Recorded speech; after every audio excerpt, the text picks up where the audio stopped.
Welcome to the Outer Realm with Michelle, and Amelia Pisano.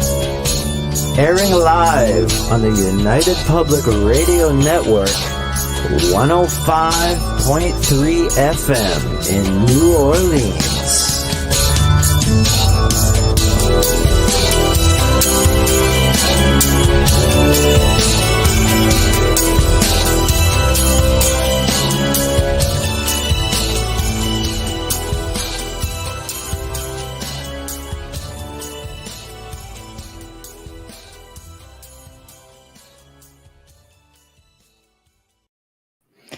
Good evening, everyone. Welcome to the Wednesday night segment of The Outer Realm. We are broadcasting live on the United Public Radio Network, UFO Paranormal Radio Network, 105.3 and 107.7 FM from the beautiful city of New Orleans.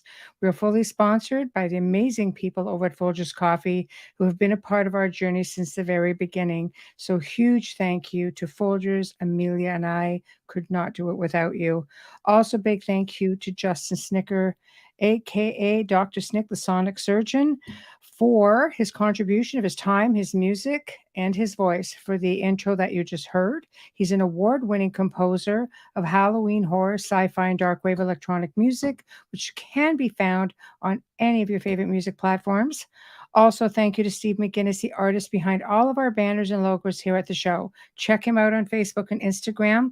Also specializes in the Halloween genre, but can do phenomenal commission pieces, books, comic strips, you name it. This guy can do it.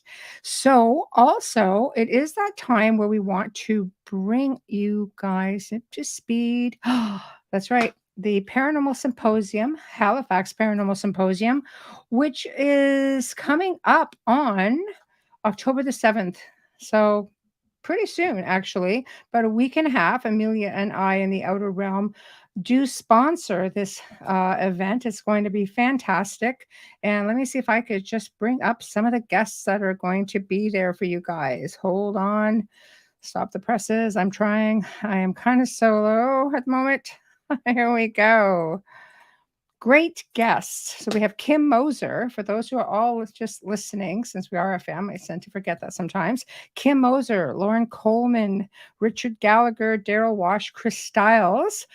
Kim, Daryl, and Chris have been on the show before, and I know that the director, Dr. Elliot Van Dusen, and Dr. Daryl Walsh are going to be on tomorrow night. So we're going to have a whole lot of paranormal discussions, and we're really going to touch a lot on the symposium as well, just to give you guys a heads up. They've got a lot of things going on, and contests, so on and so forth. So heads up for that. So tonight we're doing something a little bit different. I've been super excited about this. Dang, thunderstorm ruined it for us last time. So anyway, they are with us this evening. And we are really proud to welcome Daniel and Teresa Duke, authors and historians and the great-great-grandchildren of Jesse James. They're going to be discussing their book, The Mysterious Life and Faked, you heard right, Death of Jesse James. If time allows, we'll touch on one of their other books called Secret History of the Wild Wild West. Super exciting, which will segue into another segment that they will be joining us on. And who better to consult with and research and write the story about Jesse James, but his great-great-grandchildren, who put a lot of time and research into this. I mean, a lot. So it's going to be really fantastic. So for anybody who's listening on audio, which I know is going to be like millions of people, so we thank you and be patient. For those who are in the chat rooms, remember, people, we've got 7 chat rooms. It's like having a super highway that comes down to like 1 lane. So it's going to be, a little bit we have a pretty good handle on it, but we can't answer everything all at once, and we have to keep up with the topic. So I see people are chiming in. So hello, Wayne, Tamara, Brian. Hey, Ryan, and Dolly. I know you're in there somewhere. So nice that you guys are ahead of the game, and we're looking forward to hearing your comments and getting your questions. So in the meantime, we're going to bring Teresa on, and we're going to be waiting for Daniel, who's fashionably, actually, he's actually not late. We got a minute to go. Kudos to him. Hello. Hi. How are you? I'm good. I'm good. Thank you for having us on. Oh, pleasure. I've really been looking forward to this because, like, seriously, who hasn't heard of Jesse James? You'd You be know? surprised. There's actually some people out there who are like, who? I'm like, never mind. Too long of a Yeah. story to I'm get like, into. what? Like, for real? Yeah. You know? Wow. Well, I Or mean, they think of they think of the modern day one, the bike rider. that They're like, oh, him? I'm like, no. yeah, we love him. Yeah, what? Yeah. He's dead? What? Yeah. I know, I know. No, you're not wrong with that. You're not wrong with that. I think, people Googling information don't know how to use actual keywords like West, Wild Yes. West, Yeah. you know. Yeah. So we're just going to wait on Daniel, and then we're going to get started. I am, like I said, really looking forward to it, and I'm We glad. are too. Well, that's great. You'll find that Yes. you guys are going to pretty much, take this wherever you want to go. It's going to be very, very laid back. Amelia can't be joining us tonight. She's been off for a little bit with family stuff, and I know she's just sitting there going, but you are coming back on, so she's like, okay, that's all right then. you know so she does send her best, and I know she'll be listening in as she always does. Well, Oh, we appreciate you rescheduling for us. I was so oh, upset about that thunderstorm. We need the rain, but I yes. couldn't think of the worst time. And then the internet went out, and I was like, It's like, come so on. yeah. I It was like, actually really? worked out. Like, we tend to book months ahead, and but we always try, and this is really like a popular demand thing. We always try just to do a show, the two of us, like once a month. And when I looked at the timing, I went, oh, I could switch this. This is okay. I was, So it worked thank out you. really well. Yeah. Oh, I was really like ecstatic. I'm like, wait, I have a Yeah. solution. I can't always say that. Yeah. It's Well, we were always really like, grateful. Thank you. oh, you're very welcome. You're very welcome. I see Dan is here. I don't see a camera. Dan, did you give your, well, let's bring him on. Nope, not connected. I don't know if you can hear me, but you have to give permission to your microphone and camera. So I will bump him out. Let him try again. There we go. Perfect. All right. So we'll wait. Give it another whirl. StreamYard is actually pretty easy. I think depending on the platform, it doesn't like Safari very much, apparently. So, Google Chrome apparently is its favorite. So I don't know. We'll see. But anyway, we can, slowly get started as we wait for him to come on. So tell us about, I'll get to, the sort of humble beginnings with the two of you with everything, but tell us about your background. Well, um, I've been doing the research with my family for like over 20 years. We started with my mom. Right. Um, there's not a whole lot to tell. I work a day job.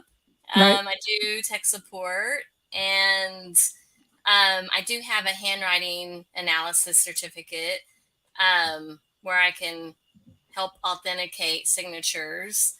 Um, Right. just kind of not a whole lot to tell other than the research we've done with Jesse James, and Right. that's always my main focus. Even with my Right. day job, I think it gets me in trouble sometimes because my mind is not really where it needs to be, and it's always on the other stuff, Right. on Right. Right. the main thing that we have spent our life researching. So Yeah, it's pretty exciting though when you think about it. I mean, when I started looking at my family lineage, it was just once you start hitting on things, oh it yeah, just snowballs, right? And then yeah, you have to keep going. You can't just no, stop. No. midway and, oh, wait, sorry. Yes, I do have Oh to yeah. work today. Yeah. Yeah, and you really do, because it's like there's so much that you can find in your background, and it'll take you down, you know, one rabbit hole and another, and before Yes. you know it, you're just kind of immersed in it. Right. So it's just Right. and it is hard when you are looking at on your day job and you're like, oh, there's all my stats I have to think about today. I don't want to think about that. I want to be retired. Yeah, I have yeah, things to do. yeah. I I got know. research to do. I know. It is really hard. There he is. All right. Bam. Hello, sir. How are you? Pretty good. And you? Well, I'm much better now. Gang's all here. Well, I tried my microphone on my PC and it wouldn't work. So I got my phone. Oh, So, that's okay. That's all okay. right. It sounds beautiful. So, Good. yeah, so we are all good to go. All Um, right. so Teresa was just telling us about, her background in all of this. Do you want to chime in with yourself as well? Are you just like author extraordinaire? Yeah. Oh, yeah. Yeah. Well, our late mother, Betty Dorset Duke, had started all of the research. She got the ball rolling on all of this. Um, my sister and I had just got, well, we were in college long ago, and mom had some free time on her hands, so she grew up hearing the legends of Jesse James and her family at family get-togethers, holidays, things like that, and she wanted to find out once and for all whether our family stories were true, that Jesse James faked his death and died, or didn't die as history stated. So, Right, or was our family history true, or was the accepted history true? That claims that Jesse James was killed by Bob and Charlie Ford, shot in the back of the head, and right, in 1882. So she wanted to find out what the truth was, and we had family photos, a treasure map that was passed down through the family, and a lot of different items. And she, instead of going to just anybody, she took it to the biggest experts she could find, which was the Texas Department of Public Safety, our state police. wow, Their forensic lab verified that our photos matched the historically accepted photos. And then she took it to the Austin Police Department, their forensic lab. They verified the same thing. And she took it to a third group called Visionics at the time. Then they were purchased by a company called Identics, but they were world leaders in facial recognition technology and sold their software to the military and international airports, stuff like that. And that's wow. what got the ball rolling. And we thought we thought the James Farm and Museum in Missouri would be happy to know that Jesse wasn't killed and that he got away, but that was the last thing they wanted to hear. Yeah, academia and having to change history, Yeah, not really on their top list of yeah, priorities. And yeah, it sounds like your mom was messing around. Like she's just, yeah, let's just go to the top, get this done and over with. Because there's a lot of like you guys went through DNA stuff. There's all this DNA yeah, stuff that you can look up on that and is saying, no, this is conclusive. And yeah. so how do you work? How do Mhm. you first of all separate the legend from fact? Well, Jesse's life up until it was both the accepted history and our family stories agree pretty much on Jesse's life up until, well, after the Civil War. Through the Civil War, he was born and raised in Kearney, Missouri. Um, he fought in the Civil War. He was 14 years old. And Wow. I don't know if you want me to go into details on No, why. please. That's your show. You take it where Okay, you want well, it to go. thanks. He was 14 years old. He wanted to fight in the war. And little backtracking on that. A lot of, in history books, a lot of the people, most of the time you see the Civil War started in 1860 and, lasted 4 years, and that was that. Well, in Missouri, in Western Missouri and what's now Kansas, the fighting had been going on for about 10 years before that, almost 10 years before the official beginning of the Civil War. So, Right. you'd have guerrillas, and just it was like mob justice. You'd have guerrillas form like the Red Lakes in Kansas.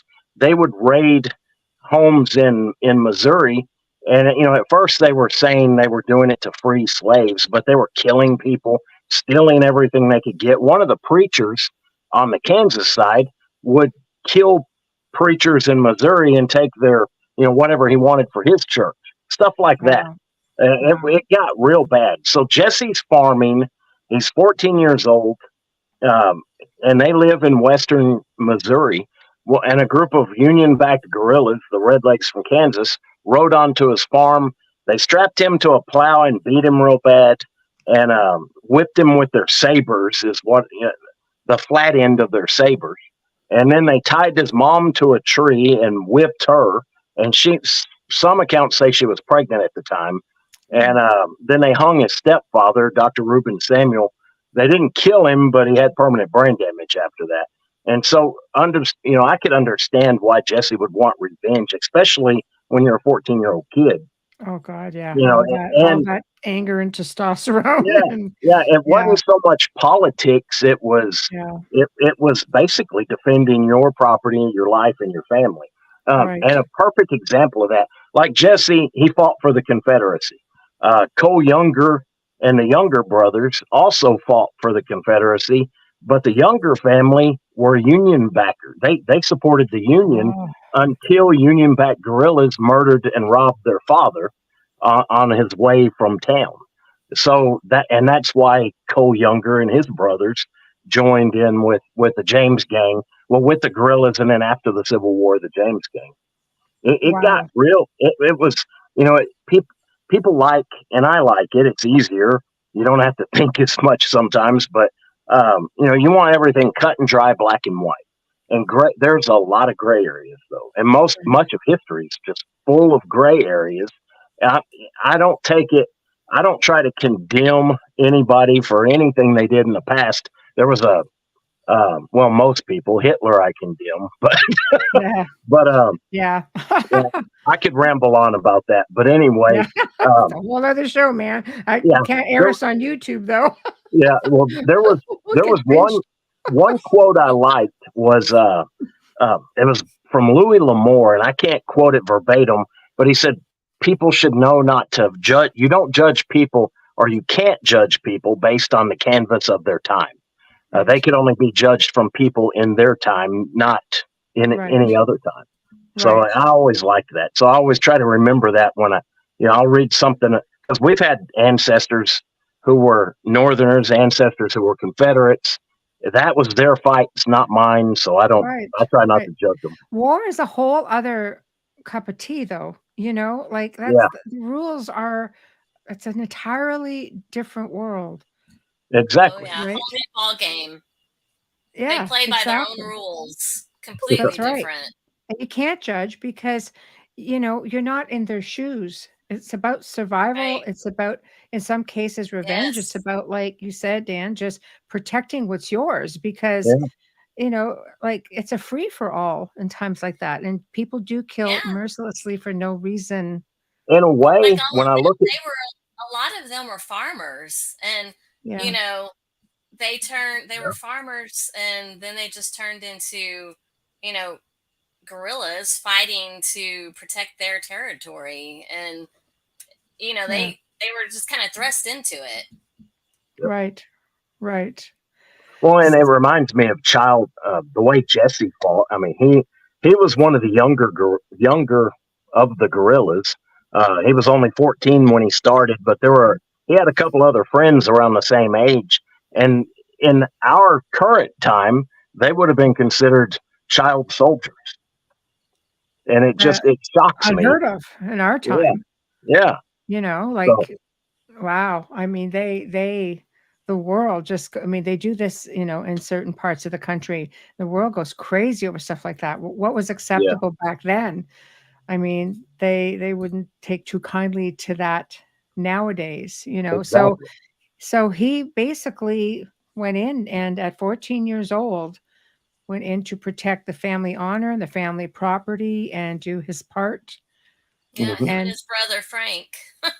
Wow. Wow. Yeah. And they obviously survived the Civil War That's true. fairly.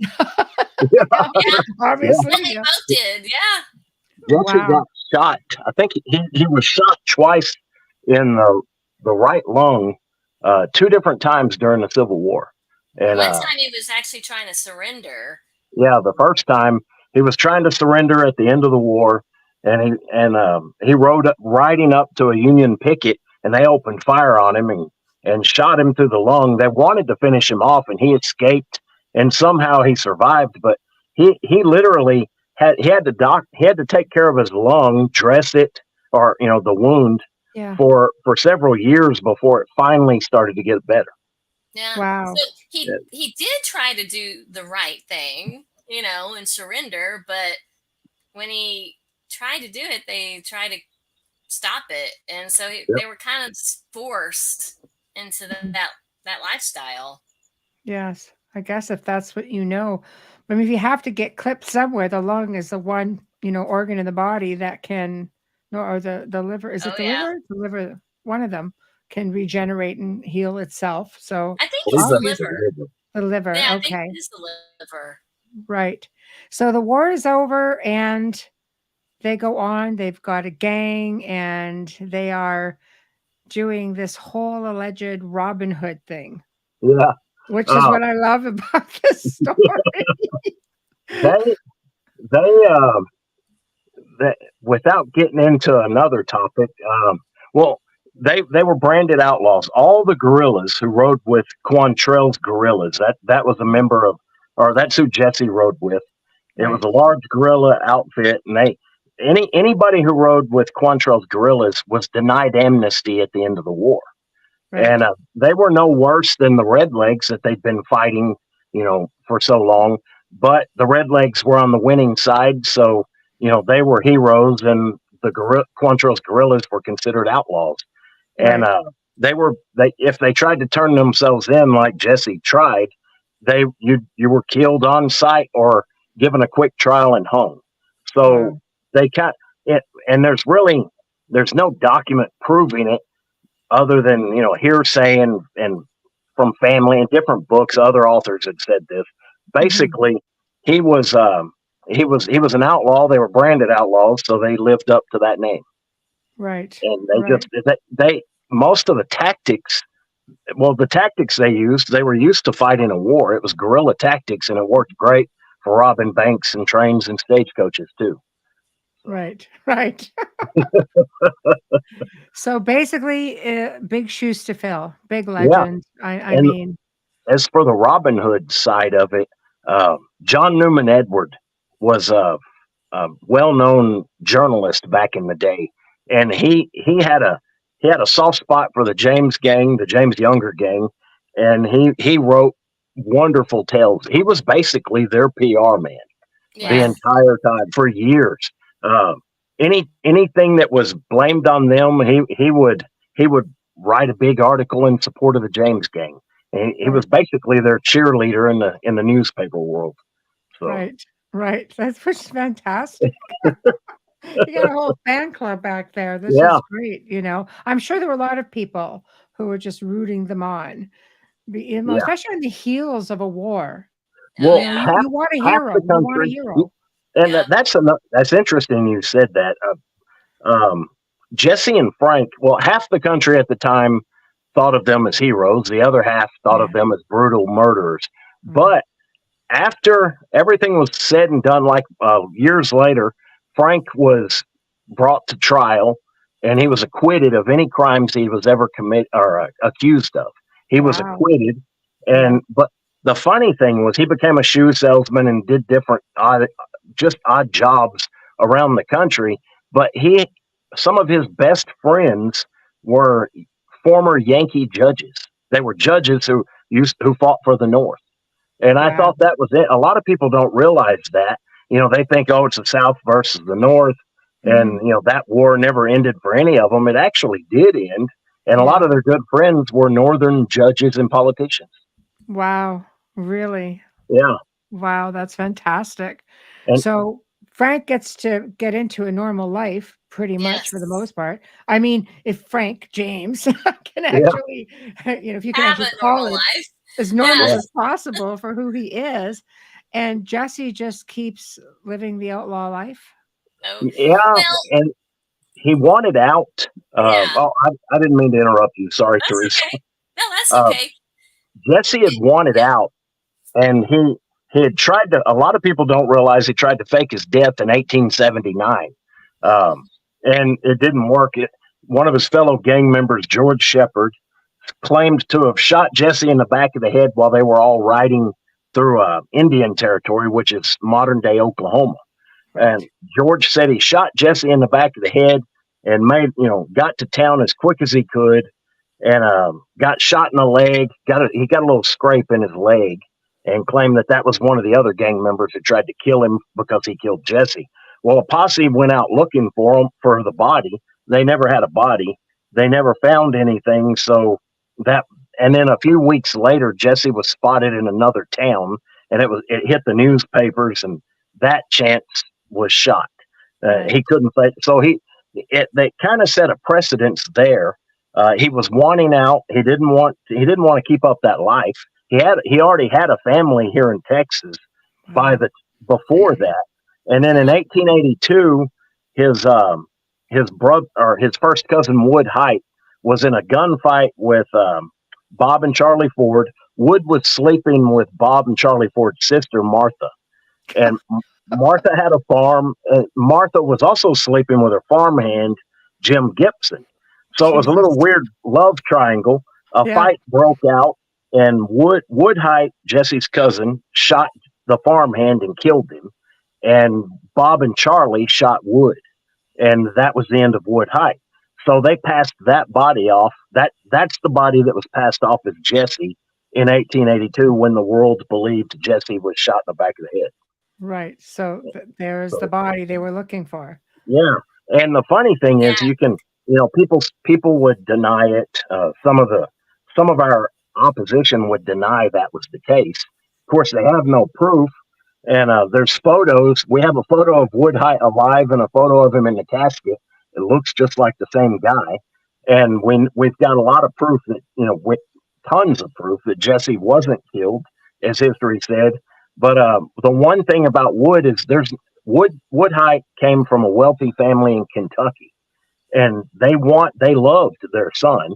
They would have wanted to bury him. Back then they would have wanted to give him a good Christian burial, the way it was worded. And Yes. there's no grave for Wood, no known grave at all, and it's because he was buried in Jesse's spot. Wow. Passed off as yeah. And I don't mean to get ahead of myself. I get excited about this and I start rambling. It's your show, guys. Take a rewind. I'll keep up, I promise. But our late mother, Betty Dorset Duke, she spearheaded the investigation of the exhumation that was done in 1995.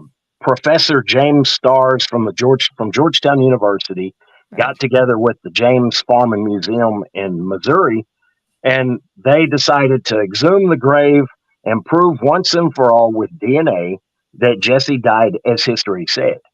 And our mom, and no pun intended, but she shot their story full of holes. They used the grave they exhumed had multiple bodies in it. It had male and female bones in the same grave. The coffin, that was in the Tupperware on the farm. I'll get to that in a second. So the grave they exhumed had male and female bones in the grave. They couldn't get anything that revealed any DNA. So to test it against a family in Oklahoma who claimed to be related to Jesse, but were later proven not to. But I'm trying to not get ahead of myself on this. So they dig up the grave. It's got multiple bodies in it, and female and male. And the coffin that he was alleged that Jesse was said to have been buried in didn't match the coffin at all. The one they dug up didn't match it at all. So they couldn't get any DNA out of any of the bones to test. So there was the original grave that Jesse was buried in was on the family farm just a few miles away from the cemetery they did the exhumation at. In 1978, the curator of the museum dug up part of the yard, and he found a dog tooth, a hog tooth, some human teeth, and some other bones. And he put it all in a Tupperware bowl and kept it. And he would pass out little pieces of bone as souvenirs to people. But Jesus. that yeah, exactly. That's Well, they like a claimed, sideshow thing. yeah, and of course they claimed that was Jesse's bones in that Tupperware bowl. And first of all, that's the furthest thing you could get from a scientific, from an Right. exhumation.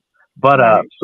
so they had the bones in the Tupperware bowl, and Professor Stars, who he wasn't a professor of forensics. He had not, forensics was a hobby. He was a law professor. He claimed that was the only choice they had, was to test that tooth against the family in Oklahoma.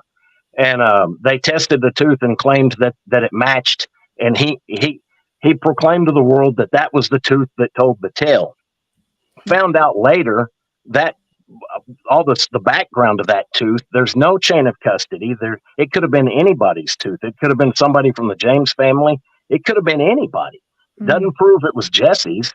And the people who they tested it against in Oklahoma had a questionable lineage. They can't prove who exactly they're descended from. But for James Stars and the Missouri James Farm in Missouri were just trying to wrap it up real quick and make the world believe that was Jesse.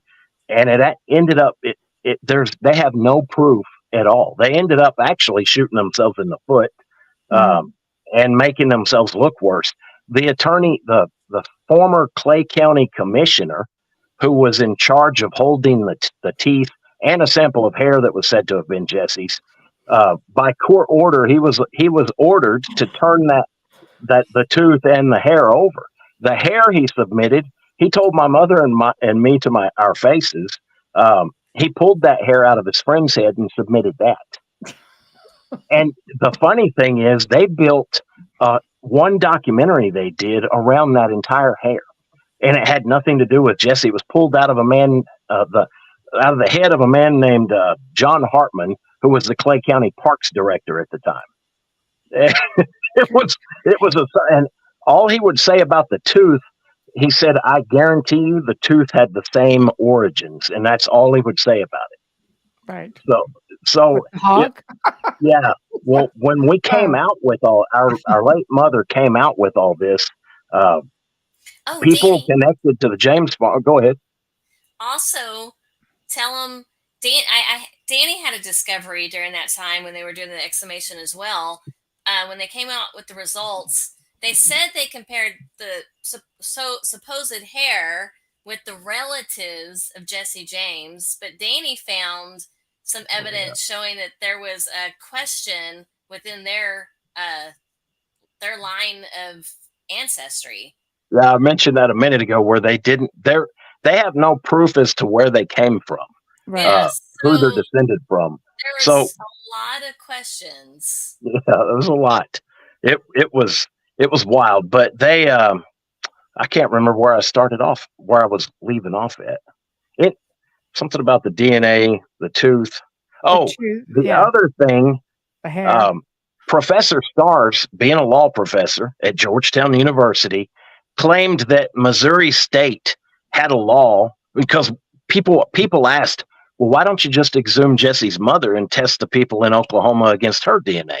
That's she would have the mitochondrial DNA they were looking for, because that's only passed down through a female line. And people started asking him that, and he claimed falsely that the state of Missouri had a law that said you couldn't exhume a body unless it died under mysterious circumstances or a murder, something like that. There's no such law. We went down to the University of Texas, and we're talking to attorneys there, or law professors, and one attorney, and they helped us look for any law, and there's no such law. He just made stuff up to fit his story. And also at Mount Olivet Cemetery, the whole thing was just a big joke. It was crazy. they were known to move the headstones, and they did Yeah. that because they feared the people would come in and try to steal Jesse's bones. So they would move Right. the headstones. So they don't even know for sure if they were in the right Right. grave. Yeah. There's Right. just so much to it with that exhumation. So let me back up one quick minute. How Okay. exactly does history say Jesse was supposed to have died, and where was he supposed to be buried? Like this, obviously, it's the cemetery you're Okay. talking about now. Yep. Okay. Okay. They said that Bob and Charlie in 1882 in St. Joseph, Missouri, Right. that Jesse was living in a house there with his alleged wife and 2 children, Okay. and they claim that Bob and Charlie had joined the gang recently, but they were working for the governor who put a price on Jesse's head. The governor, by the way, was a relative of Jesse's, but that's another story. Another They, rabbit hole. Full circle. Another rabbit yeah, hole. I love so it. Bob and Charlie, while the way the story goes is Jesse saw he was talking with Bob and Charlie in the house, and he saw a picture on the wall. They called it a sampler. You know those little crocheted things that say "Home Sweet Home," stuff like that. Right. He saw that it was hanging on the wall and it was crooked or needed dusting. There's there's a couple of versions of that story. But anyway, he got up on a chair to either straighten it or dust it or both, and Right. they shot him in the back of the head. That was it. That's That was the the story. historical story. That's the end of it. But In if you've 1882. if you've ever been in that house in St. Joseph, Missouri, the ceiling in that room is so low, you'd have to be 5 foot tall or shorter to have Right. to get up on need to get on a chair to dust a Right. picture. It's a very low ceiling. So Right. there's stuff like that. There was supposedly an exit wound in the head. I mean, we can get into the forensics of it. We talked about the tooth and the hair, Yes. but there was a lady, I can't remember her first name, last name's Babcock. She's with the New Mexico State Police, or was, and she's a firearms expert.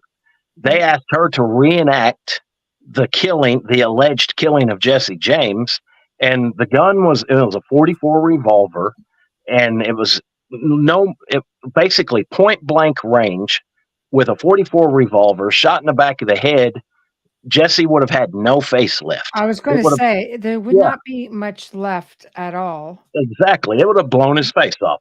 Yet there's no exit wound in the body. Right. So there was not even a scar or bleeding or anything. He wouldn't have had a face. So there's a lot of different experts. Our photos match, firearms experts, DNA experts. Another thing with the DNA that they were dancing around, they claimed that there wasn't a living relative, and that they had done extensive research to found that there were no living relatives. So they had to exhume this grave. There was a living relative, and her name was Sue Laura Hale. She lived in California. She was a direct descendant from Jesse's mother, so she would have had the mitochondrial DNA. Yes. And they never contacted her. So Mom contacted her. She went, Sue Laura Hale went to her doctor. He extracted blood from her, got a DNA sample, and submitted it through a strict chain of custody to our DNA doctor in San Antonio. And when they tested it, our DNA doctor tested her DNA, Sue Laura Hale's, against our late mother, and said there's a definite relationship. But if you want to, he said, in a case like this, you have to cross all your T's and dot all your I's. Basically, and cutting it down to what he was getting at, he told us we need to exhume everyone from Mom's dad to his mom and Jesse. So we need to every generation between Mom and Jesse. We need to get it. We need to get we don't have to dig up. And I'm starting. I feel like I'm rambling. We don't have to dig up the grave. All you do is bore a small hole into a grave, and you can retrieve a dime-sized piece of bone. Right. And that's all that's needed. But anyway, when Mom pointed out all that, everything, and there's a lot more to it, but everything she pointed out, she wrote in her second book. and that's when the death she got a lot of death threats from people who were connected to the group in Missouri. And Wow. the FBI got involved. They Must be like threatened, families sticking together trying to get the truth. Right? yeah, they threatened Mom, they threatened Teresa and me, but Wow. it was mostly aimed at our late mother. But anyway, the FBI got involved and put a stop to it, and it kind of went over from there. So we just Holy kept on. cow. That leaves me like, I'm speechless with that. It's, I mean, here you are just trying to dig up the truth about your ancestry, and it's turned into a bit of a crapshoot, you know? yeah, Like, Oh yeah, well, my mom went into it thinking, people would be happy when yes. she, yeah, that Yeah. he didn't die. and Way so it still calculated seems so weird. things. It's like you've got an old West outlaw. He was an important part of history in that part of Yes. history. But Yeah. why would somebody go to those links to try to shut somebody up from searching for a truth?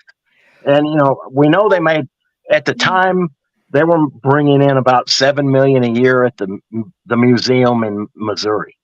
And Right. we didn't want the museum. We weren't even trying. I don't know if they felt threatened on for that, or if it had to deal with ego. I really don't Right. know, but it was really interesting at how far people go for an old West outlaw. Well, I mean, my theory would be, I'm a big believer. Okay, let me get my tin hat on. This might get a bit weird. So I'm a big believer in when, something comes up that you're trying to either bury or put out there, there's something else that you're trying to hide. So there's a lot Yeah, of mysteries surrounding, his life. And like when you mentioned, oh, we had like a treasure map. Where the heck did that come from? And yeah, is yeah. that something somebody wanted to get a hold of? Or, like, I think it gets a little bit convoluted. Like, there's a trail of stuff in his life. I'm sure he's had many phenomenal adventures, so to speak. Some not so great, but some pretty interesting. That's true. Who would not And want a piece of that than an alleged family lineage?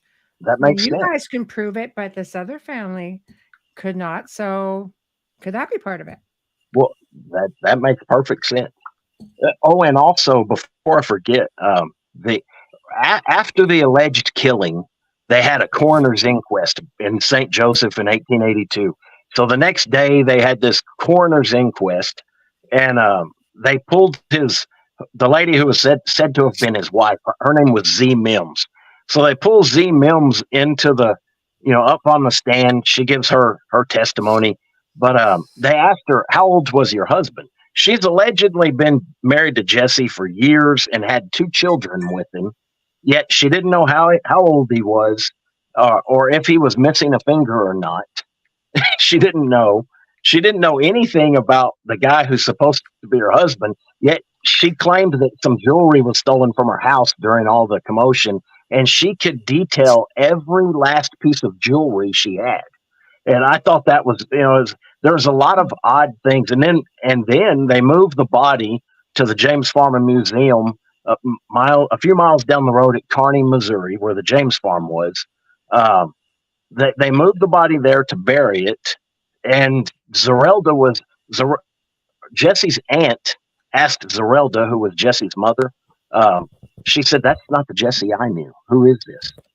And Aha. Zerelda was overheard saying by reporters saying she hushed her and said, "That's my rabbit's foot." What mom would refer to her recently killed son as her lucky charm, basically a Right. rabbit's foot? So, Wow. and then there Yeah. and it just keeps going. But and Right. then there was legends of one of the pallbearers. Nobody knew who the guy was. They called him the Tall Stranger. And Teresa, that was a huge find she made. She found a photo in the Phillips collection, which we have in our book. It was of Jesse at his own funeral standing with his mother.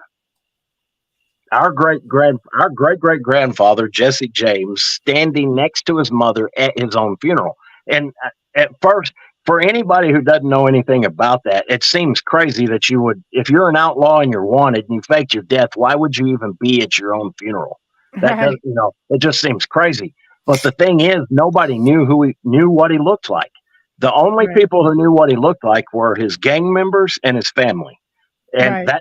which is another reason the Pinkerton Detective Agency, who'd been that, at the time, they were on par with the Secret Service back in the day. They Right. didn't even know who they were chasing. Right. So, Well, they also they did a big write up on the funeral that day, and they were all talking about the mysterious pallbearer that no one knew who it was, and yeah. that's when we kind of came to the conclusion that was probably Grandpa Courtney, aka Jesse James.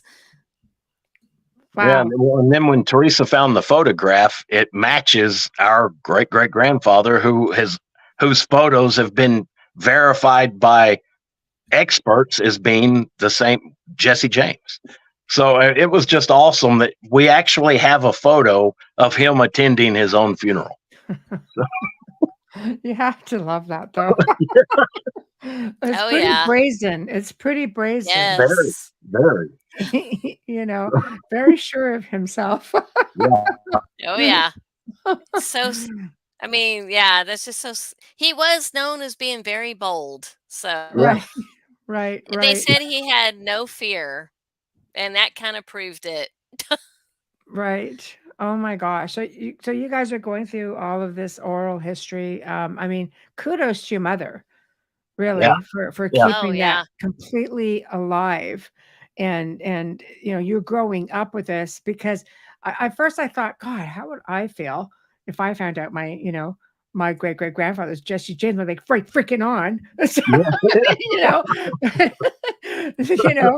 but sort of how I felt when I found out it was related to William the Conqueror. It's like, yes, okay, well, at That's least we got a cool. little bit of warrior spirit in Oh, there. That's fantastic. wow. Yeah, right. Oh, that's really I have cool. I have a long Templar line, lineage, so as you can Cool. see. Oh, wow. Yeah, but that's for another show. People don't ask. Yeah. I want to sit in on that one. Oh yes. I want to. That sounds really cool. Yeah, well, you know what? Yeah, very fortunate. But again, like we were talking about at the beginning of the show, once you get started and things start snowballing, you're just like Yes. mind blown, and it's Yeah. hard to stop. Yeah. Exactly. Well, and another thing, one of the, aside from our opponents and the people who sent death threats to our late mother and all that, one of the big hurdles that she had that always irritated me and Teresa and her, when a woman, it was that thing, and of course it started, I think her first book came out in 99. Women seemed like they took a back seat to male historians, if that makes sense. I'm sure it does. I mean, yeah, just because she was a woman, people they had that attitude like, well, let me take a look at that little lady, you just to make sure you're right, that kind of attitude. And it was that always bugged me. Right. And that was another reason, that and a lot of other reasons why Teresa and I vowed to continue the research. Right. I think it's great. Like, from the time you started your research, or I guess your mom started the research, to the time you wrote the book, how many years have you guys, did you have to delve into that? Almost 30 years now. Wow. I was gonna say, Yeah. my mom knew, always heard the stories her entire life growing up, and she always told us about it. And it was, right after we graduated, she decided to pursue it further. Right. And so, I mean, it's been since probably, like Danny said, 25, 30 years now. It's just, right. Yeah, it's and it's over just 25. ongoing. Yeah. And I then never you get to that point, it. it makes me feel old, so I quit counting. Yeah. Well, yeah. I mean, aside from the fact that it put you through the ringer. Besides that, because you're the whole FBI thing, the threats, Oh, yeah. So Yeah, they really did attack my mom. Yeah. Well, even after she They really passed did try to away, attack her. she passed away in 2015. and she was buried 5 days later.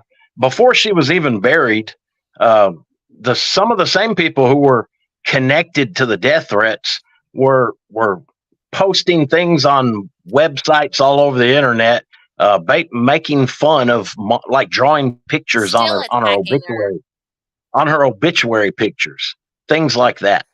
So Yeah, they were still it got attacking her even real. after she passed away. Terrible things. That's just, to me, So like, it was the more they attacked her, even after she passed away, the more me and Danny were like, we're just gonna keep Yeah. going, keep doing it. yeah. Well, and it shows, in my opinion, that shows fear on their side. I was Like, gonna say, yeah. yeah, yes, So, that's just like, to disrespect somebody, and because you can prove lineage, they cannot. Therefore, it takes away that credibility as a researcher myself, because I'm one of those, any good researcher is going to get in there, find the information, cross-reference it as many times as you possibly can until you can't find anything else. And if you have somebody exactly. else who can't do that, it's shut the F up and Yeah, just And stick I it. and I you you're know, right. Yeah, right? and I think that's why they viewed her as a threat, because Yeah. she stuck she to the just kept facts. finding, yeah, Yeah. and she found sources to back up those facts. So, Yeah, and I think that's Exactly. why she was viewed as such a threat. So And I she was a think, woman. They didn't like well, that. that too, and she yeah, she opened up the can of worms, yeah. Yep. right? That's She's right. the one that was Oh, responsible yeah. for paving the way for us sitting here tonight, these books all being published and all being, Right. so the public, now the world can see it, and it shows the truth. And you're going to have Yeah. some opposition because they can't prove their truth. And That's hey, true. I mean, if they're listening tonight and they'd like to come on with you guys and share their version of truth, okay, Yeah, I'm not opposed to it if you guys aren't, but I think, you have to be able to back up what you say. You can't just turn into bullies thinking you're going to scare the other side off. It's not how it works, because the other side comes fighting with evidence, that's right. which brings me to it. So when you started your research, you started with photographs, I mean, for you, your mom did a lot of the legwork for you, right? You got the DNA, and in the end, you know, how did you keep going with that? I mean, you used handwriting analysis, Teresa, to put towards Yes. that research as well. Yeah. We Did you used get the certified handwriting so you could do analysis. it? Yeah, I actually did kinda. It kinda I too. found it fascinating, Right. and I went with it. Right. Um, Good for because we you. did what kinda started that, we have his journal, and, Oh, when wonderful. we were transcribing the journal for her first book, I located as his signature in there, J. James. And it was Right. his diary as James L. Courtney when he supposedly, you know, moved on with his whole new identity. But Right. sure enough, we found his signature, J. James, in his Yep. journal. And his And initial JWJ. yeah. And so that kind of did help me spur on to get certified because Right, right. it was so I just gotta get this fascinating. out. Yeah, So We had, and yeah, just his journal alone is interesting, right, because there's a lot of known gang member names in that journal yeah, right. from So the right James there, gang. he's telling you the Yes, story, yeah. and he also was very paranoid in that journal. Um, he lived out on an old farm in Blevins, Texas, when he did create this new identity. Right. And he would mention in his diary how people would come out and they would say their name, and then he would put, like, in parentheses, or so they say. Like, he was Yeah. so paranoid. Why would a Hmm. normal farmer just, be that paranoid? He didn't Right, trust anybody who came out there. right, right. Well, now, I mean, with DNA, which brings me to this question, has ancestry got y'all as officially the descendants, because that would shut everybody up. Did you use like ancestry.com to get additional information, or did you have to, since you already knew that, We his don't great use grandpa? according to, and I don't want to get anybody in trouble, but Mhm. according to our DNA doctor, or he we shouldn't use 23andMe or anything like that. He said, well, he does testing, not to, and he wasn't trying to bash that. It's Yeah. got its purpose, but he said, well, he does DNA testing for state and federal agencies and police, different cities, and he said, and this is his words, 23andMe has its place, but it has no place in the court. When it's Right. good enough to convict. And he gave me one example, and this is a horrible example, but he said there was a girl in Missouri who had been abused by her brother, her father, and her grandfather. They all lived in the same house. Right. She got pregnant by one of them, and this was a couple of years ago. I'm sure it's even more advanced now, but they identified exactly which one. He said, with that DNA being that close in a family, I mean, that wasn't the first time. That was like I guess a common practice in that family. Right. But he said, when their DNA is that close and you can pinpoint which one of those three was the father. That's yeah.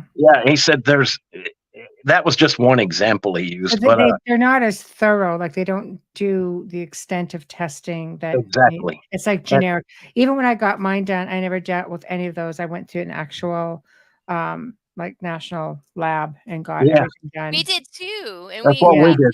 Yeah, and we do have the DNA connection. So we put our we submit. Mom had hers tested against Jesse, or against Sue Laura Hales, who they both have the same mitochondrial DNA, but I don't know why I felt the urge to put my sample in the DNA bank, so it's forever there. But I don't know why. But anyway. No, that's okay. That's okay.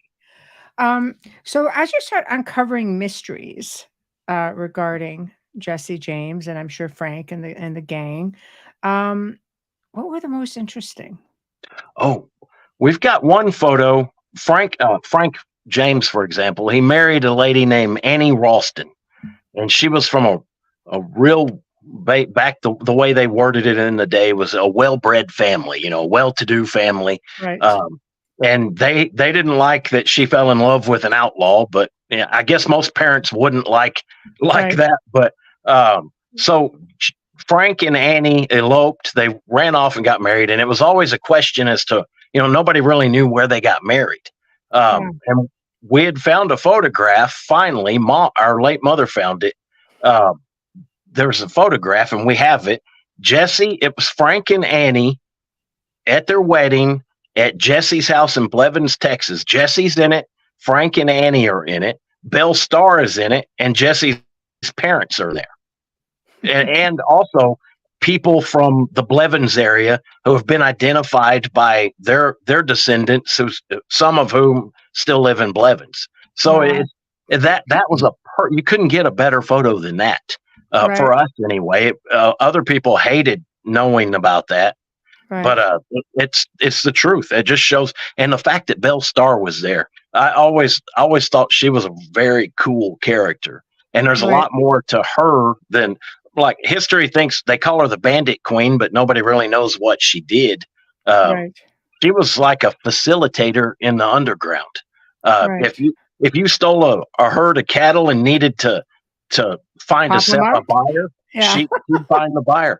And politicians, she took care of problems for different judges and politicians, outlaws. If she was kind of like a little mob boss. So it was interesting. Yeah, very cool that it was a woman. Yeah, very strong woman. Yeah, and she and Cole Younger was one of the gang, the James Younger gang, but Cole and Belle Starr were said to have had an on again, off again love affair throughout the years, which it was always that interested me. But when Belle Starr was killed, she was in Oklahoma. She had cleaned up her life. She was riding her horse from town back to her house, and was some man shot her from the bushes in the back with a shotgun. Oh, cowardly way. Yeah, very cowardly. Yes. So, and right. there, Right. but that She was must just, have known too much. yeah, she probably did. You know, I'm going to That ask you. could be. I'll ask you a follow-up question because I know it was in here someplace about EVP. So I'm going to ask. You know, if we're going to get into paranormal. So of course, people know. You know, like I'll ask, like, did you consult mediums or anything like that to? Right, the dead do speak. Yeah. I can attest to that. So the dead Oh, do speak. yes. So It's funny you mentioned that. okay, good. It's funny, yeah. Well, very funny, especially lately. She may be watching tonight. I think she's watching. I'm not sure. Heather Besser. She's probably. I think she's the best medium there is. I've Right. never seen anybody. She knows stuff, and I'm very skeptical on things like that. She was. There we are, Heather. Is Hi, she Heather. good?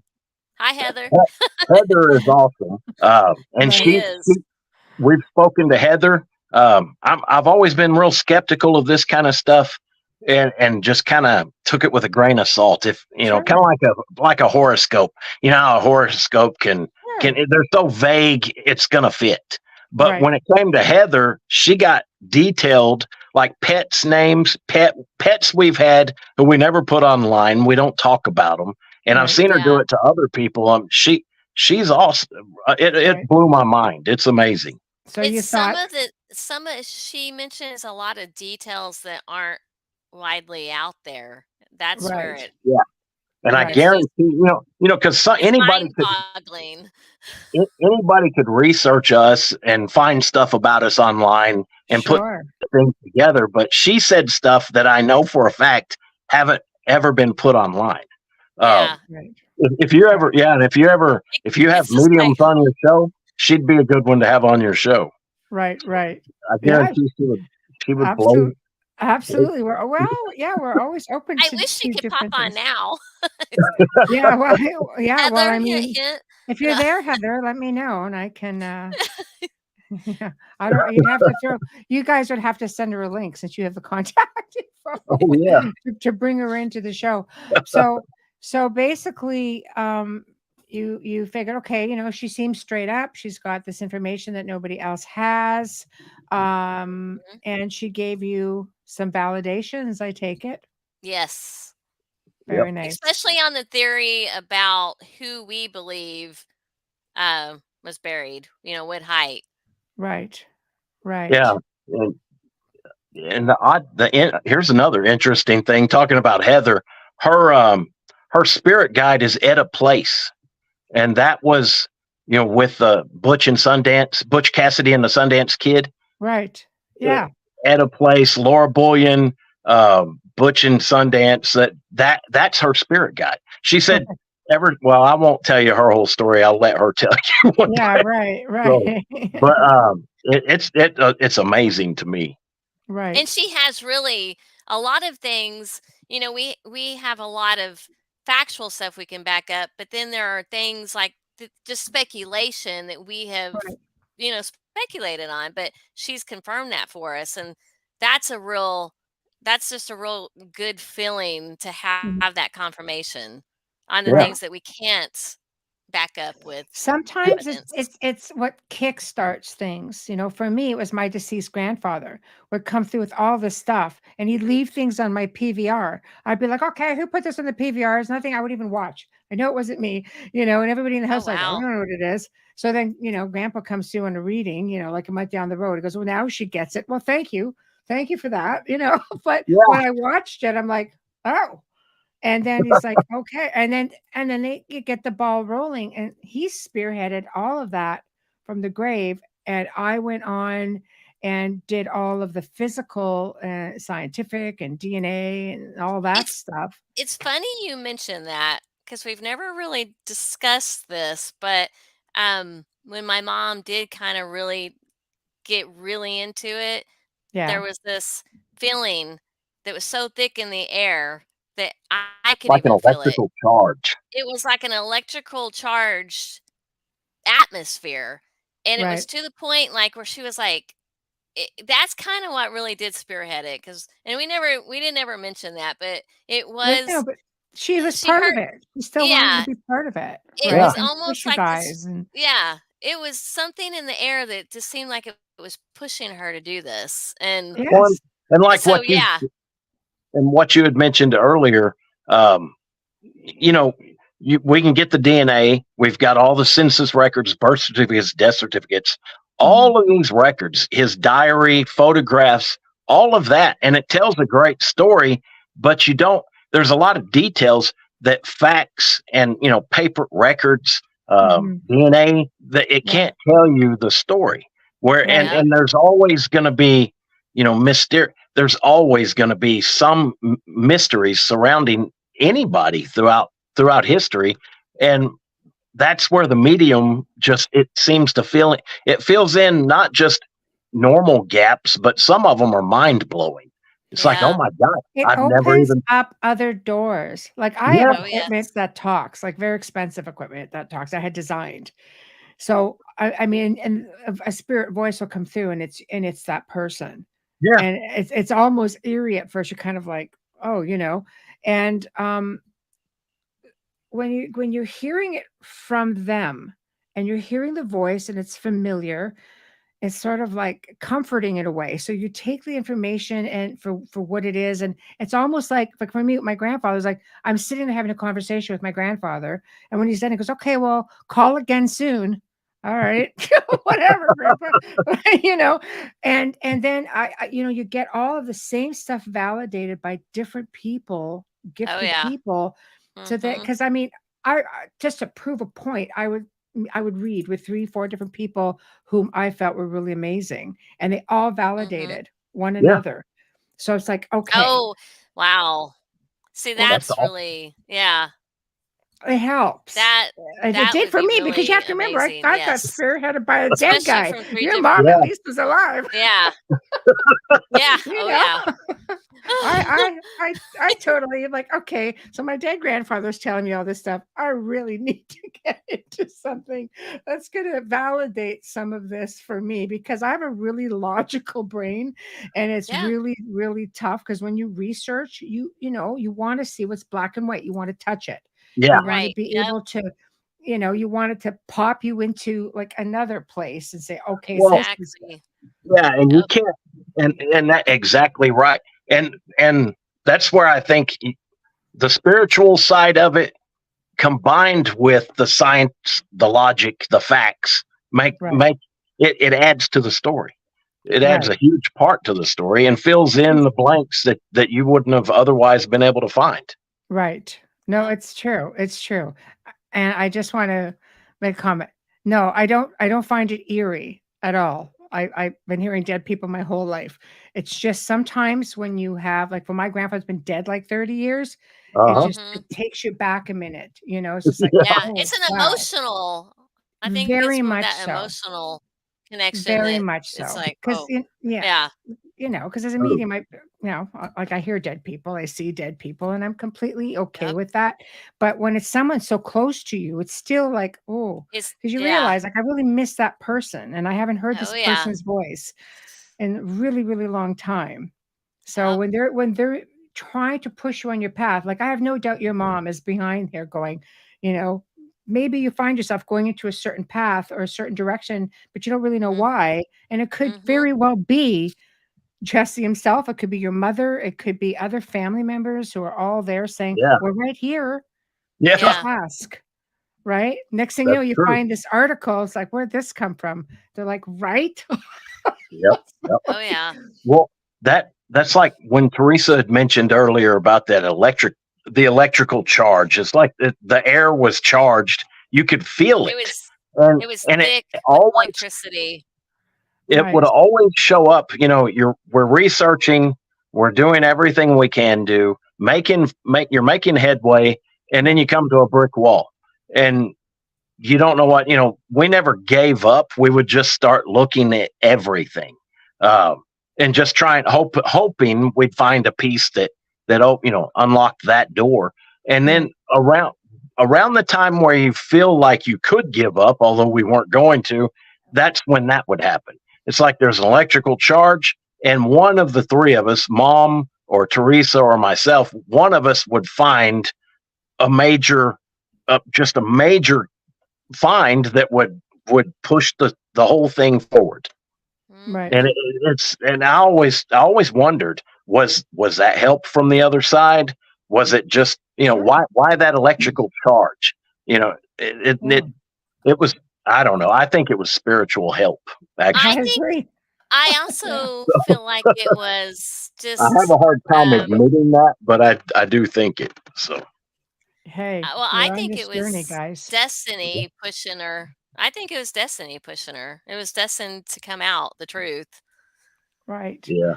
Well, maybe he was pushing her to tell the truth, because it is a story that needs to be told. I mean, at any point, you find the signatures, Jesse James. Did he at any point, to your knowledge, like just come out and say, "No, man, I'm Jesse James"?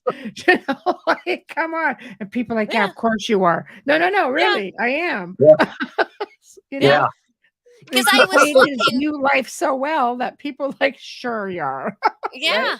Because I remember looking through the journal, and I was like, one night I was just combing through it, and I was like, why couldn't he just put some kind of hint somewhere in here?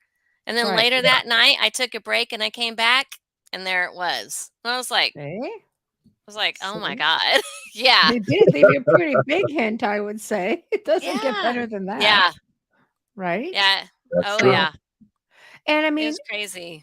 You would think that Frank somewhere along the line would have slipped up, because you're born, you're raised with your brother, you go through thick and thin, you just almost die together, you just go through all of this, and how all of a sudden you just say something, you're just calling him something entirely different. Like, there had to have been something there.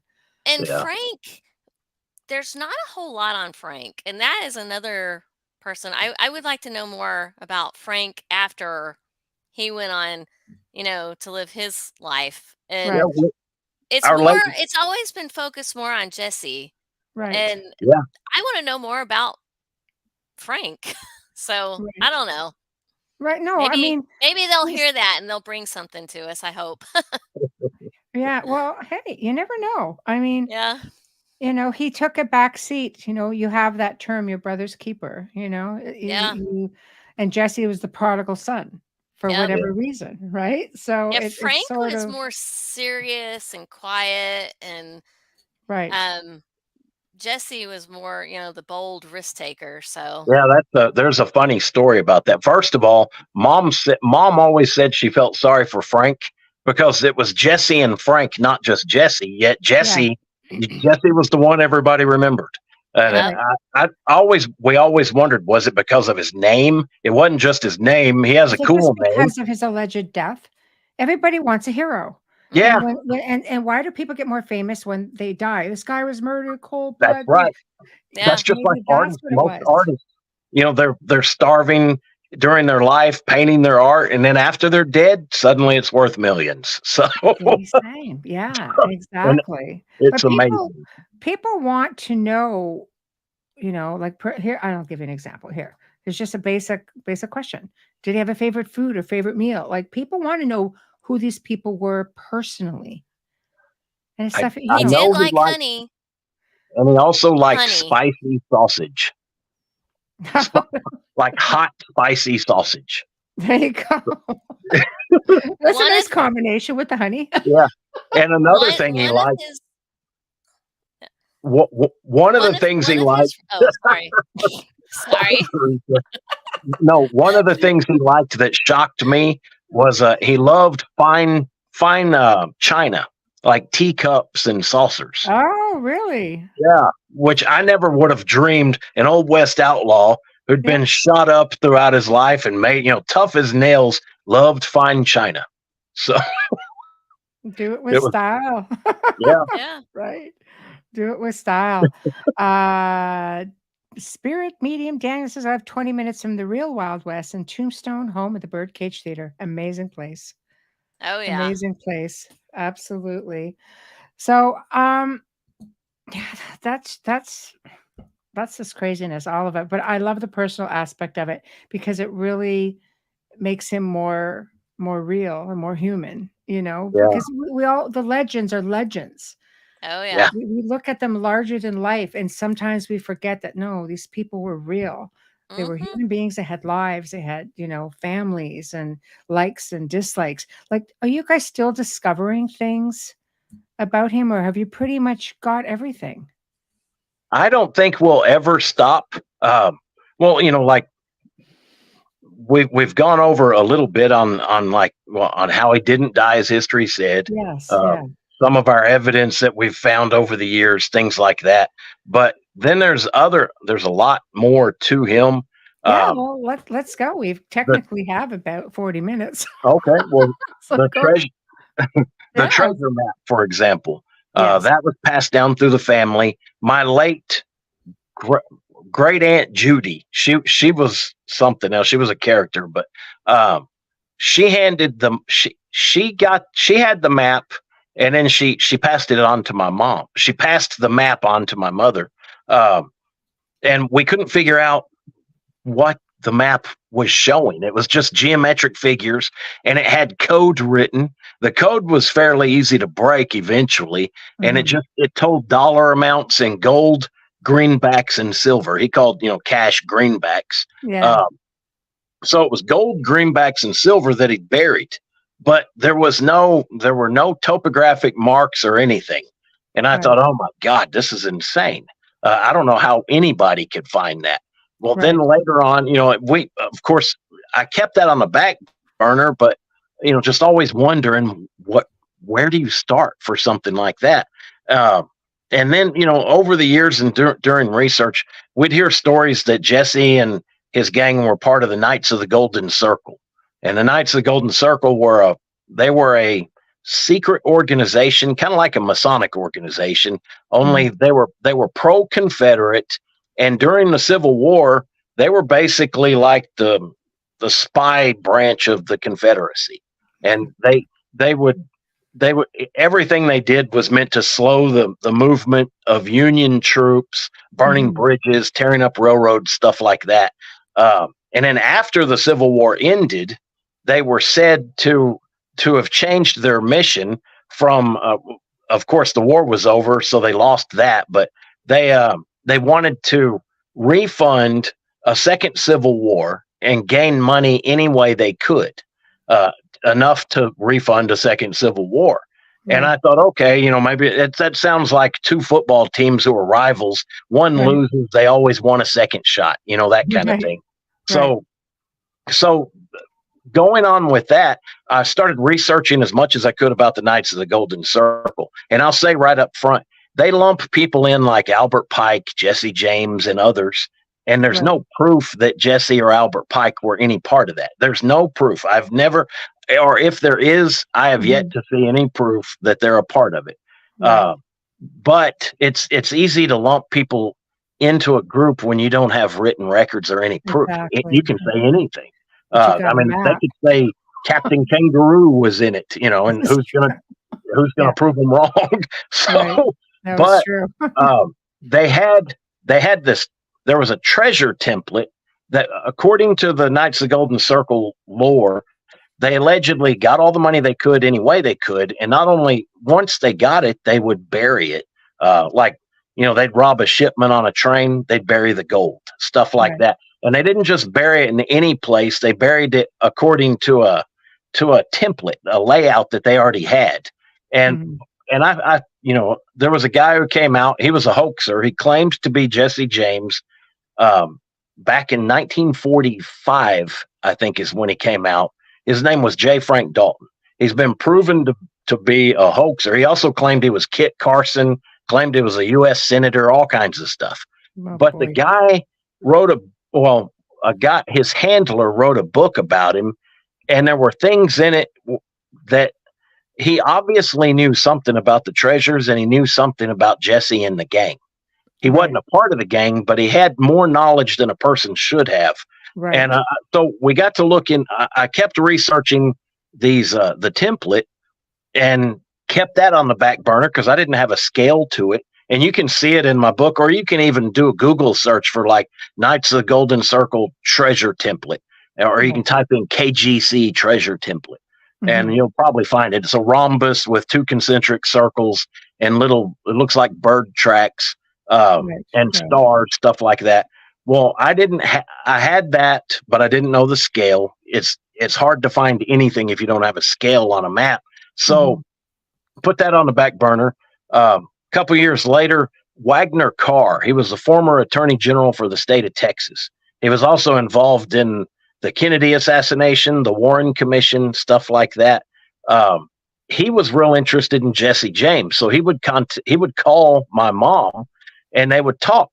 And at first, he didn't like her. Well, he didn't like her because she wasn't backing his story, and he ended up being they ended up good friends before he died, and he wanted her to write a book about him. But long story short, he sent his driver out to show my mother and I where 3 large catches were recovered by, according to him, according to his driver, the people who recovered the treasures here in Texas. One's just right down the road from me, about 12 miles away. The Texas Rangers oversaw the recovery of the treasure. And I asked Wagner Carr, I said, well, where did the Texas Rangers take it? And he never would answer me. I didn't think he would, but I had to try. But he showed us 3 locations, and I thought, okay, now I know exactly where these locations were. I wonder if that template would somehow line up with that. So I got the template, turned it into a transparency, got onto Google Earth, laid the template over it, and played with it, and it matched up not only with those 3 sites, but it was right on Jesse's property in Blevins, Texas. So I thought, okay, it blew my mind. I thought, I finally have it. Now I've got a scale. Well, and then years later, it kept going from there. But the template, it turns into, there's 3 of them. They're all the same shape. There's a large, medium, and small. It's 3 of them. They turn it, everything about the scale, the dimensions, everything to do with that template ties in with Christian, Jewish, and occult Kabbalah. And it goes on and on back through that. Not only that, it ties in with the Kabbalistic tree of life. There's also a template in that shape that stretches from Bruton Parish Church in Williamsburg, Virginia, to Victoria Peak, New Mexico, where a large treasure back in the 50s, actually it was the 40s or 50s. I'll have to look at that again. When they recovered that treasure, it was allegedly $3 billion in gold. The one that was in Victoria Peak, New Mexico. Right.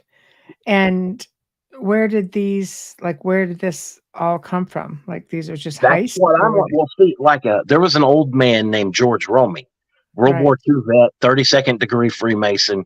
When he was a kid, Jesse was an old man.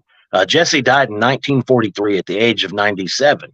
George lied about his age when he was like 14 and joined the war. He went over to Egypt and that. Wow. But before he joined, before the war started, he was about 10 or 11, and Jesse hired George to help him and swore him to an oath.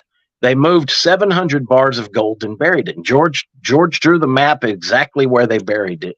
He said everybody, when he got back from the war, the 3 boys who helped him were dead. They died in the war. He was the only one that survived of that group. And all the old men, Jesse and 3 of his old friends, were all dead, just of old age. And he said he swore an oath, so he never went. But he thought enough of our mom. He said, I think that would belong to you. You're in it for the truth. You're not making up stuff. You honor the past. And so he told us where it was. Well, it turns out that treasure, where he located it, at the time it wasn't, but now it is. It's on Fort Hood Military Reserve. There's no way I'm going on that. Yeah, that would be impossible. No. Wow. It was 700 bars of gold, each weighing 15 pounds each. that's more gold than Jesse and his gang stole during their entire criminal career in that one catch. Yeah. And he buried other catches around Oklahoma, Texas, different Do you places. think he was burying them for this organization then? Yeah, and it's not the Knights of the Golden Circle; it's Freemasonry. It's Right. tied in. It's tied in with a group within Freemasonry. Right. And Right. I'm a Freemason. I'm a Scottish Rite Freemason. Very But nice. and it was it was. Then that's why I became one. It was Yeah. one of the reasons why I became. I understand. Yeah. Right? So, Like understand the whole Yeah. movement of it. Yeah. Well, Yeah. when I got into it, and I know this sounds corny, who wouldn't want to find a treasure? I would love to. Yes, Even so. now, I would love to find a treasure. But my reasons have changed completely. In order to figure out how the treasure templates worked, the scales, the dimensions, I had to study things I'd never dreamed I would look at. Prior to that, I thought Kabbalah was something Hollywood celebrities did with a red string around their wrist, and that's as much as I knew about it. Afterwards, I found out that's a topic in itself that's so deep you could spend several lifetimes and never really know all of it or even half of it. So it's true. It's true. I know. And I read about, well, Aleister Crowley. He's not considered a nice character by most people. But he was so far ahead up here at the whole, magic schools and things like that go way. Some of his writings I found answers to the questions I had. Jewish rabbis from the past and the present. Just studying everything I could. And Christian Kabbalah, that one's a mystery to me. There's a lot of writings from the past about Christian Kabbalah, but it kind of disappeared. I really don't know. I know Rosicrucians, some consider themselves Christian Kabbalists. The Jesuits, I know. Exactly.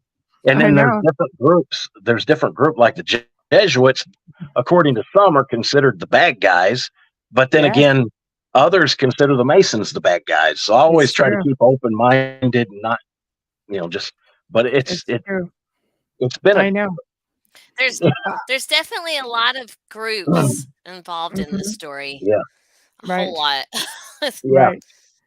It definitely seems to hop around a lot, just reading different things that you sent me, to give me an idea of discussions and so on. And it's just like, my gosh, it's really hard to pinpoint, because now like this could end up segueing into like the next segment. Just, so like, do you get tempted, especially knowing that this treasure is there and it is on military land, just to prove the point, like just to prove it's there? I've thought about it, but I also some of the larger ones like that one's definitely a large one.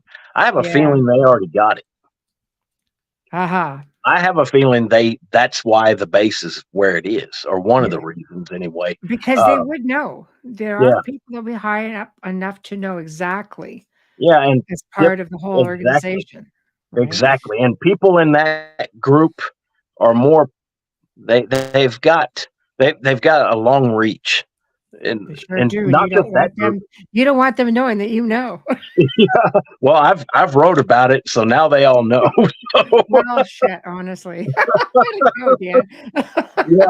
But and the corny part that I was getting at earlier was just that.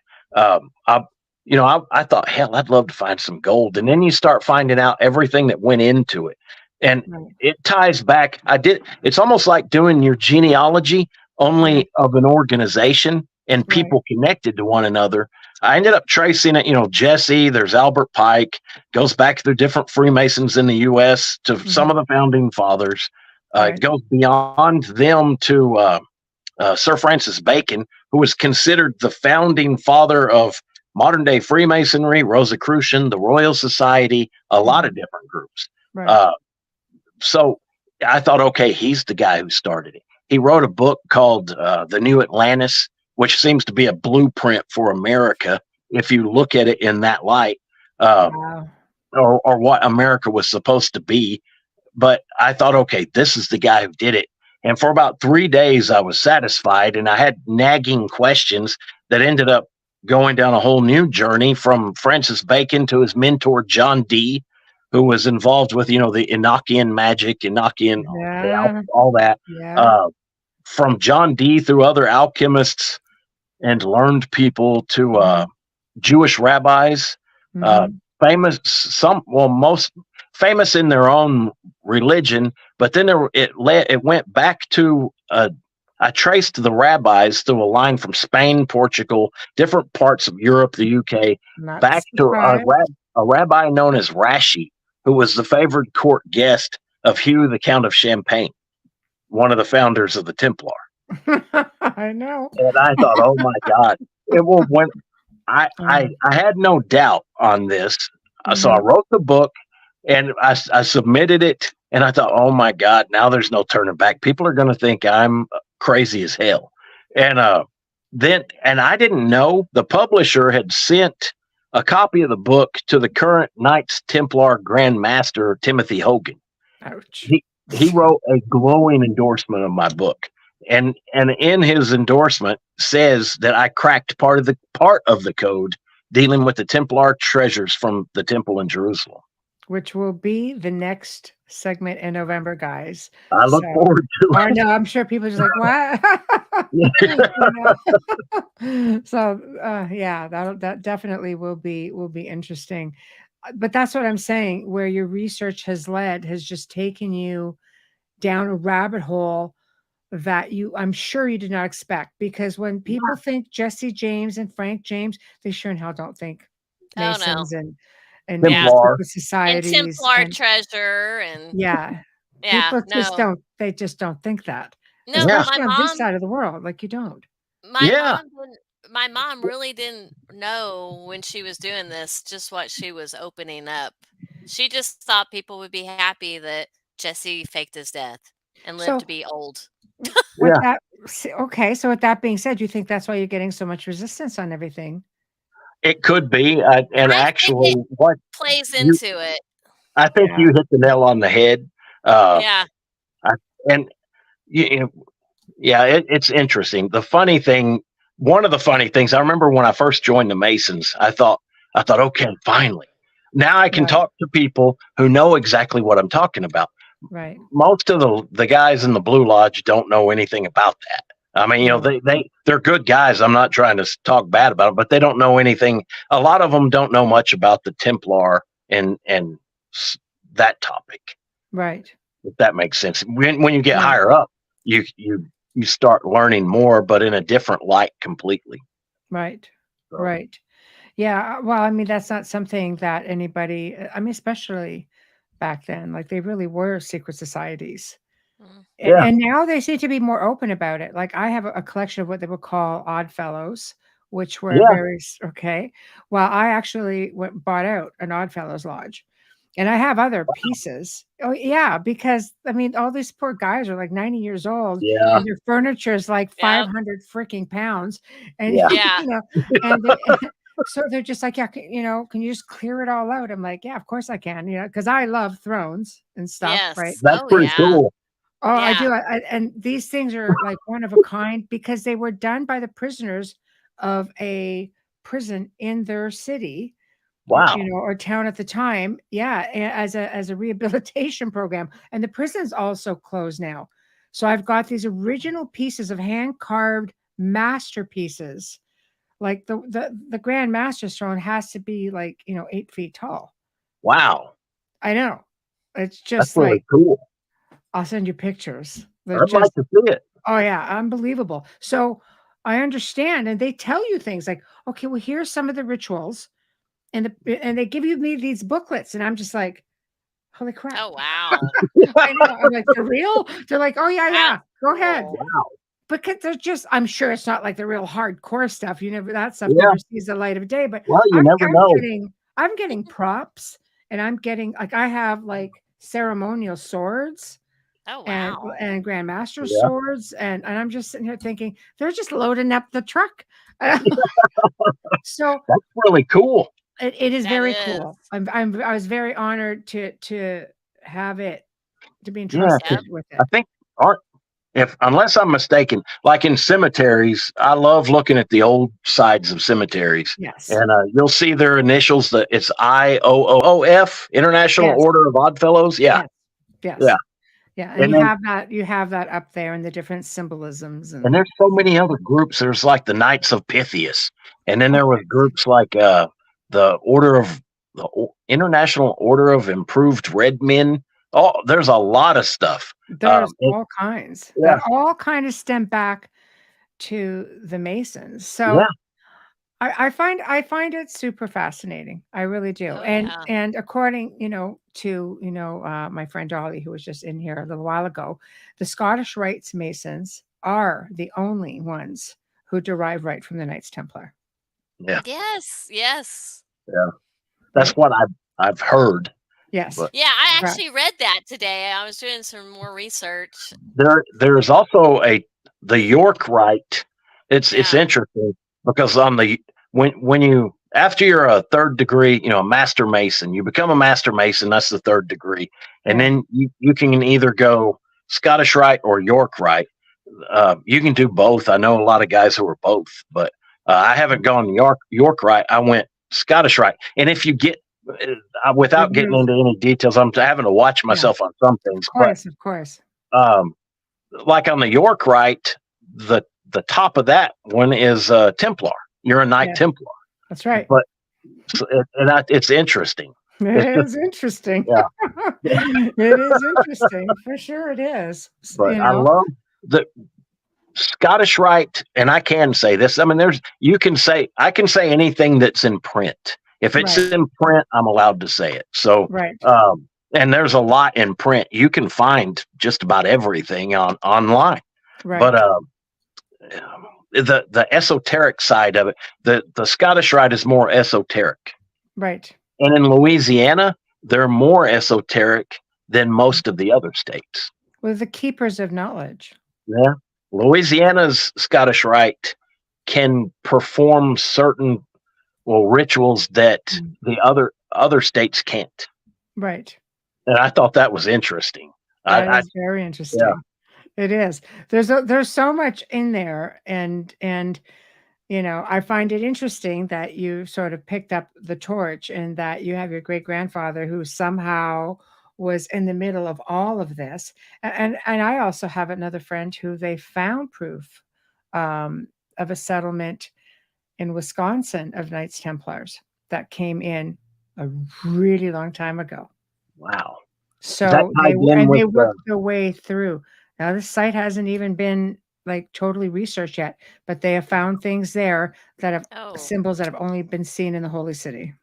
Oh my God. I'd love I to would know. love to see that. I would just like to know where because I can hook you up. okay, I will hook I you would That up would love. be wonderful. because they would have come in and they would have worked their way. They would have worked their way down. Oh wow. And from probably from Scotland, a lot of connections to the Native American Indians. Yeah, Lots of them. And this is on a reservation. Oh my that's God, that's interesting. really cool. I think he's the grand archivist. I know another Freemason who's an author, not William McCann. It's a different guy. Dang, William Mann.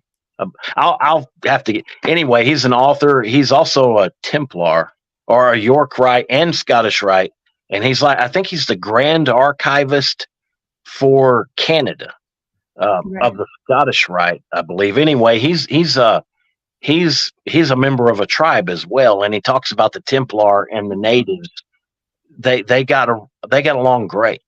Oh yes, there's stuff surfacing everywhere, And that would and tie there's in. locations loaded. I often wondered, Quanah Parker, he was a famous Comanche chief.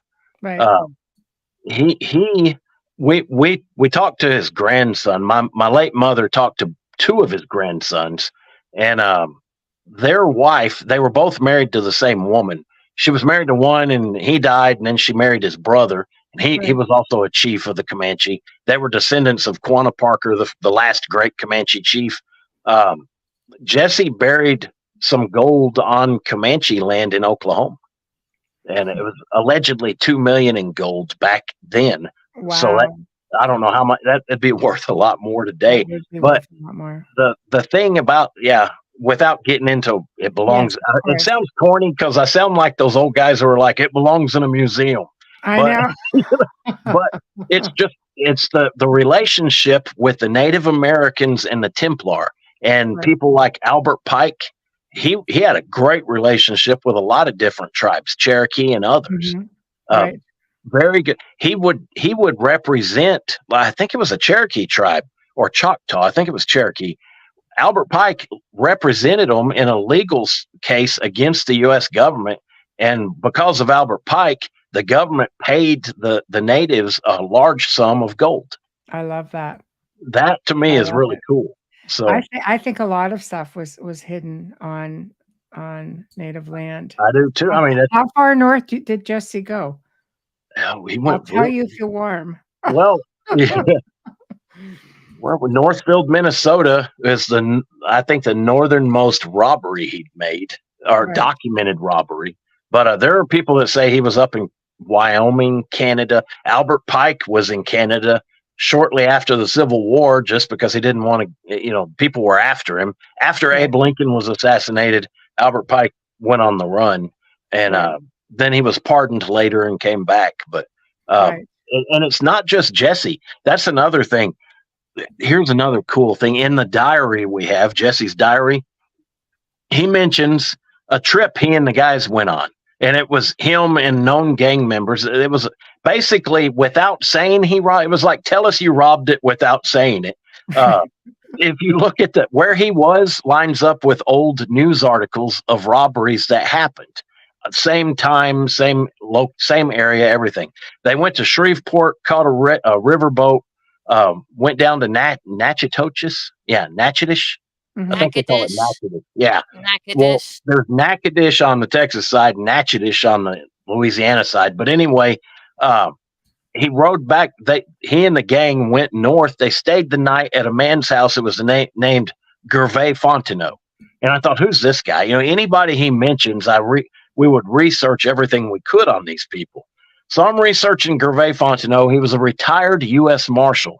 I thought right off the bat, that's odd. Why would Jesse have anything to do with the Texas Marshal or U.S. Right. Marshal? But Jesse's father-in-law, his wife was Mary Ellen. Her dad was a Texas Ranger. Captain. Captain Thomas Hudson Barron. Captain Barron, what a lot of people don't realize is Texas Rangers back in those days, one day they're rustling cattle, the next day they're a Texas Ranger. It was just wherever they got money. Who's left standing? Yeah. You're now a ranger. Exactly. So, and I wondered if it was the case with Gervais Fontenot, the former U.S. Marshal. But the cool thing about Gervais, I found his family's genealogy, and Gervais, according to their genealogy, is a nephew of Jean Lafitte, the famous pirate. Wow. And it just ties in. I thought, okay, pirates, outlaws, this is getting weird. But it's Freemasonry tied a lot of those people together. Yes. And it was almost like a network, just like the Templar used to do. I mean, Templar, after they were banned by the church, a lot of those guys were said to have become pirates. So, I mean, it's not really that far. There was a branch of them that did, yeah. But like you had mentioned earlier, when we first started this, it's like, we thought, okay, he's an old West outlaw, end of story. We didn't, in our wildest dreams, I couldn't have come up with this kind of stuff. Templar treasures, pirates. And I think what happens is when you learn in school or in just human nature is to categorize everything. It's like, okay, he's an old West outlaw. He belongs in the old West in a little town, and they shoot guns, and that's that. And then, these other characters do their thing. There is no gray area, but there were. And I think it bothers a lot of people when they've got their mind mentally, they've got everything categorized and stacked up real nice and neat. Then something jumps out of that box and it throws the whole thing out of order. And I think it causes a lot of people to have different types of reactions, if that makes sense. Right. No, it absolutely does. It goes against the grain. Yeah, it does. You It know? does. Yeah, But it goes and against the grain. that goes back to that old saying, the truth is stranger than fiction. It Right. truly is. Right. I agree. I agree. I mean, you guys are definitely proving all of that. And I think like I am just mind blown because I grew up thinking it Jesse James, Frank James, and when I have to take my pick of outlaws, it was always Jesse James. So I was looking to myself, yeah, this is gonna be great. And now, because I believe in synchronicities and I don't believe in coincidences, and I come from like a Templar bloodline. So for Oh, I do me, too. Yep, I do right? too. And I think that when things tie in together, I'm sitting here kind of thinking, this is actually pretty amazing. Yeah, I love it. I love it. it's really So I know. So guys, we're coming up to the top of the hour. So I want you to hang in okay. when I sign us off, and I'm going to fill you in on a couple things, but tell everybody how to get a hold of you, where to buy the books. I'm going to pop the book right back up here and do this one. This is one we've been talking about. Let me get rid of the banner so we can there we can see Teresa's name as Yeah. well. There we go. All right. Shoot. All right. Yeah. Our book, Teresa. I'm sorry. Now I'm getting tongue tied. Our books, you can find them at anywhere books are sold: Barnes and Noble, Amazon, Simon and Schuster, our publisher, InnerTraditions.com. There, and if you want to learn more about us, you can go to our late mother's website, which is jessewjames.com. jessewjames.com. Oh, And okay. See, I didn't have that one. his middle name was Woodson. My site is under construction right now. I Okay. don't know what I did, but I messed it up. So, Uh-oh. but but mom's site's still going, and she's got a ton of information on there. Right. And yeah, let's see. I'm trying to think of anything I may have missed. Do you know of anything, Teresa? No, just we're on Facebook. Yeah, Right. I Facebook, think Twitter, I think All of you're your Instagram. on links will be in Instagram. here. Yeah, Oh, I'll make yes. sure all of your links are in here. So maybe just fire me off the Jesse James one, and I'll put it in there as well. Okay, So when people come on, they'll be able to find it. Just click on it and go to the books. All the links that you sent me are actually okay. in the broadcast. Oh, great, good. Yeah, Thank try to make things a little bit easier. So you. I just have to go through some technical stuff. Bear with me. So guys, we have come to the end of another fantastic segment. Let's not forget this guy right here. There we go. The Halifax Paranormal Symposium, which is, of course, Halifax, Nova Scotia, in Eastern Canada. And there's going to be some great guests. You know, Amelia and I, of course, the Outer Realm, are sponsors of the symposium. So that's an even like cooler thing to Yeah, remember. So I wish I could actually get there, but unfortunately, it's just my schedule. Like, good luck. I just can't seem to catch up with anything. But here are the guests for this one-day event, which is Kim Moser, Lauren Coleman, Richard Gallagher, Daryl Walsh, Chris Stiles. Daryl Walsh and Elliot Van Dusen will be on tomorrow evening, so you guys will have to come and check them out. So their podcast is called The Dueling Parapsychologist. They're a hoot. They're a lot of fun, really knowledgeable. Chris Stiles has been on. A lot of people will remember Chris from the Shag Harbor investigation, which was really huge with the Canadian and U.S. Navy when this happened back in the back in the 70s, I think it was. So really, he's going to talk about a lot of things. So definitely prep up and get ready for that. And in the meantime, again, big thank you, because I didn't do the sponsor ID or anything right smack in the middle of the show like I was supposed to, because I was just like, sorry so about my bad on that. So anyway, big thank you to Folgers Coffee for sponsoring us tonight and every night. We appreciate you so very much. Thank you. Big thank you to Justin Snicker, aka Dr. Snick, the Sonic Surgeon, who is an award-winning composer of Halloween, horror, sci-fi, and dark wave electronic music, which can be found on all of your favorite music streaming platforms. He is the voice in the music that you hear on the intro every single show. Big thank you to him. Big thank you to Steve McGinnis, the artist behind our banners and logos. Check him out on Facebook and Instagram. Tomorrow night, as mentioned, we're going to have Dr. Elliot Van Dusen and Dr. Daryl Walsh. So tune in for that. It's going to be a hoot. Till then, guys, behave. We'll see you tomorrow night. Good night. Good night.